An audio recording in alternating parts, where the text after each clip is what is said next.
This piece we're about to talk about in today's video, I'm telling you, completely changed my golf life. Steve to my left here, when we first started working on my swing, one of the main concepts was from halfway back to the top of my backswing. Yep.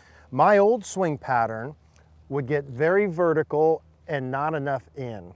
And that was an issue for me and a lot of golfers that I see is because I didn't go enough in going back and I went up, I would get too far out coming down, and I'd have to do all kinds of fixes at the bottom to try and strike the ball. So what happened for me when I would go play, maybe you have the same thing, I could be playing on Monday and I kind of time it out good and it was cool, but then gosh, on Wednesday, I'd start flaring it out to the right. On Friday, I'd be pulling to the left, like huge two-way misses. And when Steve changed this one piece for me, I'm telling you, my ball striking consistency, the level of strike, and the repeatability that I knew what I was going to have out on the golf course. Yeah, the pattern really tightened up. Wildly different, dude.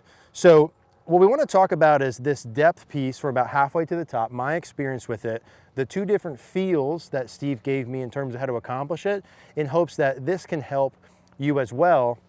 Now, Steve and I obviously see a lot of swings both in person and online.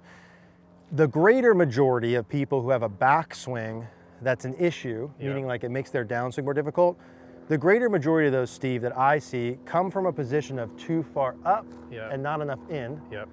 Some people I see go too in, too low, but that's a lesser of the two evils. The players that I see, maybe this is you, too far up, too far out. That's really the beginning of the over the top. It's the beginning of the over the top. And then if they keep their posture good, you might from there have a bunch of pulls and fades, or if you're, some of the better players will kind of tilt and extend out of that to help it. Also, you could hit a ball off the heel from this. Dude, I could hit anything, right? Push, cut, pull, hook, one ball to the next. I would say too, to add on, is we can get a lot of players to get the halfway back pretty good. Like they can get halfway back pretty good. Yes. But it's when they try to complete the top. That's a great point. It's from halfway to the top, and then in the beginning start of the downswing is kind of where it's lost. And they're not sure what to do with their hands, limbs, and the club. Perfect point. So like, that's true. A lot of the times we're getting kind of here pretty decent. Yeah, they get right to about left arm parallel to the ground, good. And then it's from left arm parallel to the ground to the top, to the beginning part of the downswing is where they kind of go out and over. It's like a gray, fuzzy area. You're not sure what could happen. Exactly. A lot of the times that we would see that sort of is what I had, that late lifting compared to, hey, once I get the club halfway back or about hip high from here, this is where, for me in particular, I started to get these feels that I needed to have the club work much more around me to the top and in early transition.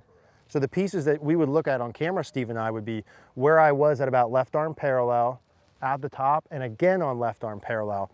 And we'll put a couple pictures up here as a checkpoint wise before we talk about feels, because there's one left arm feel and one right arm feel that were really good. The thing Steve and I were looking for, and if these are wrong, correct me as we go, we were trying to get my hands at about left arm parallel, somewhere between like my pec and my bicep. Bicep. Let's say hands, when the left arm's parallel to the ground, the hand should go about right through the bicep, right bicep. That's a good checkpoint. And then at the top, it was just kind of like, hey, it's behind my trail shoulder. Behind your right shoulder. Yeah, behind the right shoulder. Keep it at that for now. So I'm like, all right. I remember saying, I'm just gonna say pec bicep. I remember saying to me, hey, pec bicep here, behind my trail shoulder, and then in early transition, still having my lead arm in some.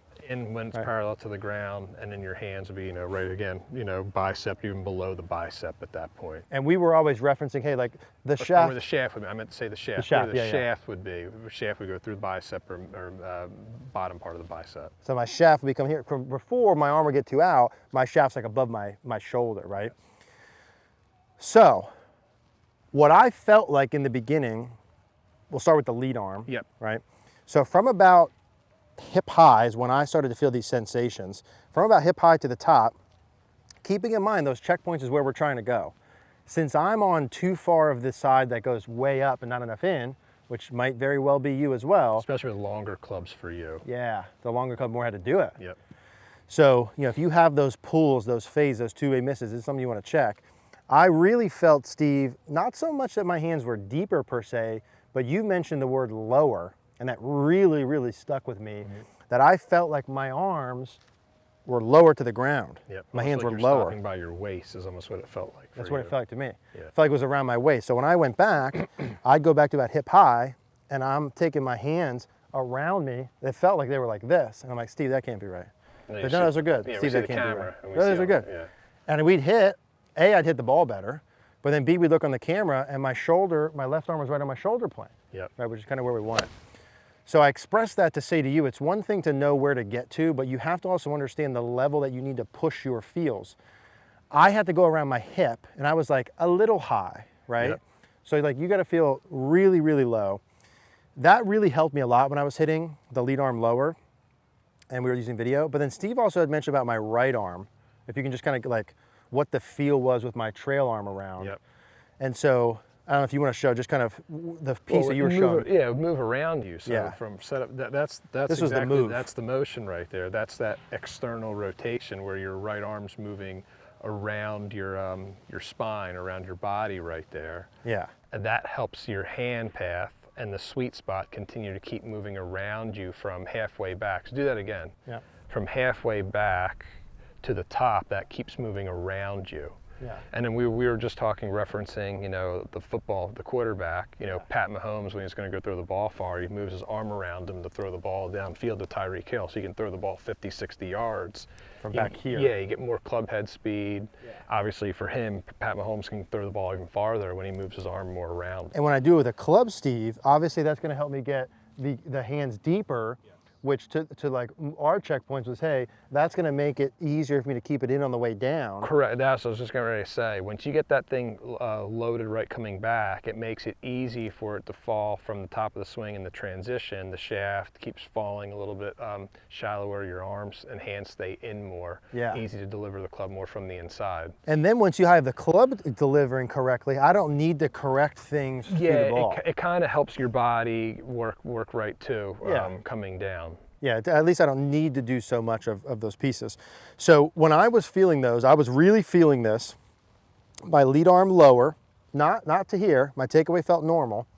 But from here to the top, my lead arm felt way lower, Yeah. and my right arm felt like it was pulled around me from yeah. like here to here-ish Yes. was the sensation. Yes, And I felt it from here to the top and as I started my downswing. correct. I felt it from here to the top and as I started my downswing. Now, of course, some players have too much of those things. Yeah, But typically the lower handicap I was gonna say the better player. Yes. So it depends on where you're coming from a little bit with your ball striking. Some players will have it too much, but it's something that you want to check against those checkpoints, right? If you're too far on the outside, you need to go lower, more around. If you're too far on the inside, you might need to feel some of the opposites of those.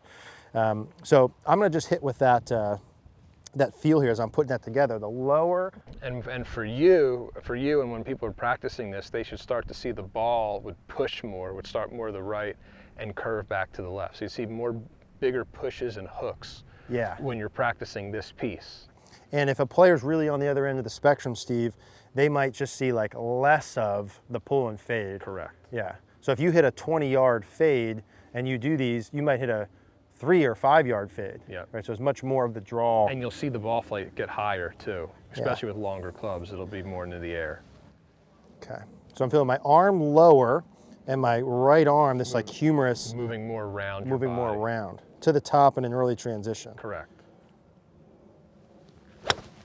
Yeah, that's actually a perfect example right there. That ball started, what, 3 to 5 yards to the right and then slightly drawing back into Yeah, a left into to the right, wind. Yeah, into exactly. a left to right wind. So that's probably a little bit of a draw pattern. Yep. And so what we would do when we practice, and this is what I recommend for you, because guess what? I just hit that ball. No idea if I did it correctly or not. Now I have a little info on the ball flight, but I don't know if I did it too much or enough. And this is where the camera comes into play, right? So I'm gonna hit one more and then you guys are gonna see live view, which I really like for you to be able to see these feels. So I'm seeing left arm low, right humerus around, and again an early transition. Let's feel those same things. Yeah, another solid. nice one. Started to the right and drew. So the more you do these things, the more likelihood of a draw pattern. Yeah, The less you do these things, the more likelihood of a fade or slice pattern. right. So figure out where you are on that scale. Yeah, what's the ball doing? Yeah, and use that accordingly. So I'm telling you, wild difference. It wasn't long ago that I'd come to a random place and hit balls and be literally fearful of how my contact was about. That was not that long ago. These depth pieces transform completely different ball striking abilities. So please, please, please give these a look and use video feedback for the love of everything. Steve, Yeah. thanks man, You got appreciate it. you. Thanks for watching today's video. Now, with all things golf swing related, if you really want to guarantee that those changes you're going to make are going to make a huge improvement, not only in the practice area, but out on the course, the best way to get good feedback for yourself is through video feedback, but not any kind of video feedback, instant video feedback. You can see as you're swinging what you're doing. That's what I do in my own game, that I'm able to make fast changes. That's what I'd recommend for you. Live view golf is the best thing that I've found to do that. Let's go ahead and check that out. I want to talk to you today about live view golf.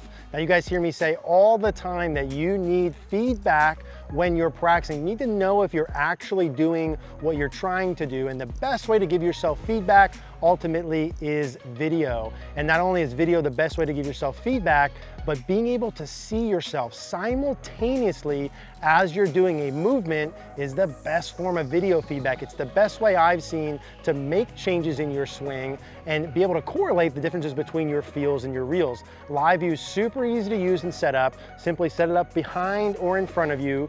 You connect it with your iPad or phone, pop that on the ground. You can actually do your practice, see yourself as you're doing it, the best way to expedite your process. I encourage you guys to check out Live View Golf. We'll put a link in the description down below with a coupon code.